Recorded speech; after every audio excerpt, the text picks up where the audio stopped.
Bine te-am găsit din nou! După cum am promis, în filmul precedent, noi vom exersa câteva dintre, să spunem, sarcinile, dintre exercițiile pe care tu le poți primi la testul tău de germană Deutsch-Test für Zuwanderer. Acest test îl poți da la Institutul Goethe sau la TELC. Deci aceste două instituții au conceput și dezvoltat în comun acest test și tot la ei vei da examenul. Bineînțeles că centrele de examinare sunt în toate landurile și ce trebuie să știi că toate sunt la fel. După cum am povestit, examenul tău va avea 4 părți, iar noi ne vom ocupa acum de prima parte, despre hören, a asculta. Și unul dintre aceste exerciții poate să fie, am să ți le explic, am să le citesc în limba germană și apoi vom da explicații, bineînțeles, și în limba română.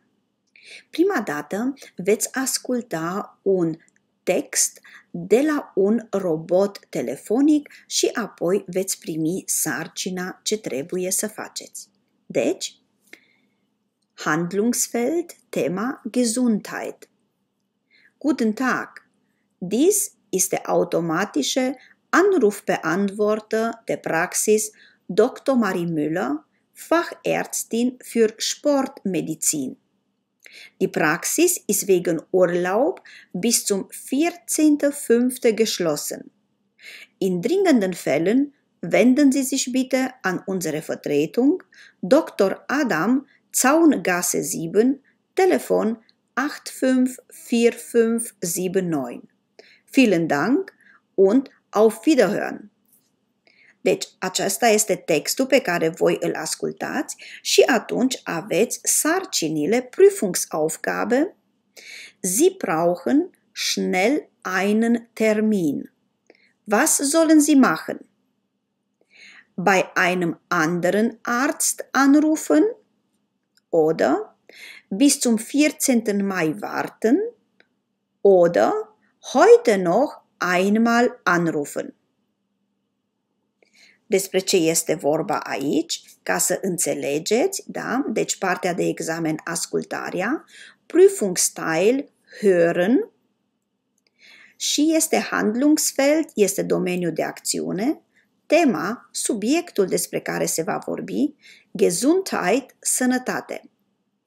Guten Tag, dies ist der automatische Anrufbeantworter der Praxis Dr. Marie Müller, Fachärztin für Sportmedizin. Bună ziua! Acesta este robotul telefonic automat al cabinetului Dr. Marie Müller, specialist în medicină sportivă. Die Praxis ist wegen Urlaub bis zum 14.05. geschlossen. Cabinetul este închis până pe 14 mai din cauza concediului.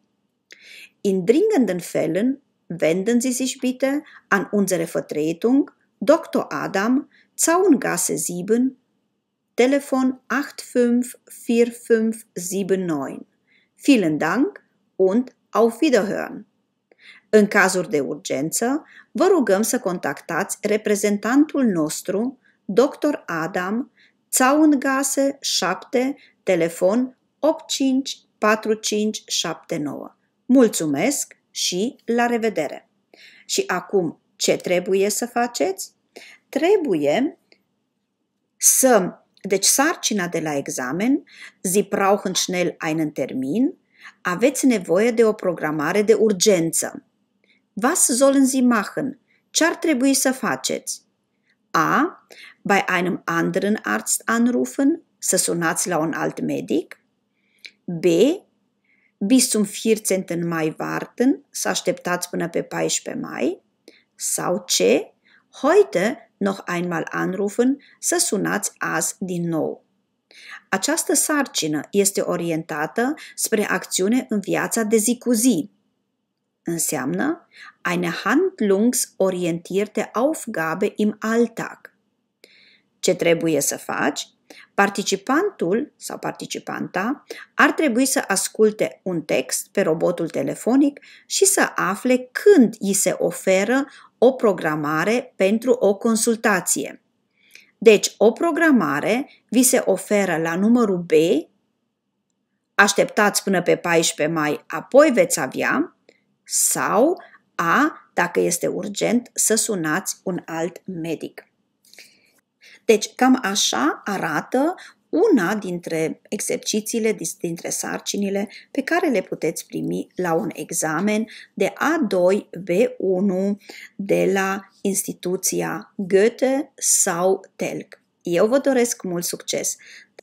Dacă aveți întrebări, vă rog scrieți la comentarii și vom încerca să vă ajutăm. Iar ceilalți care ați făcut asemenea examene, vă rog dați-ne exemple ce ați făcut voi la examenele voastre. Ne vedem la lecția următoare! Iar cei care aveți examene, mult succes vă dorim!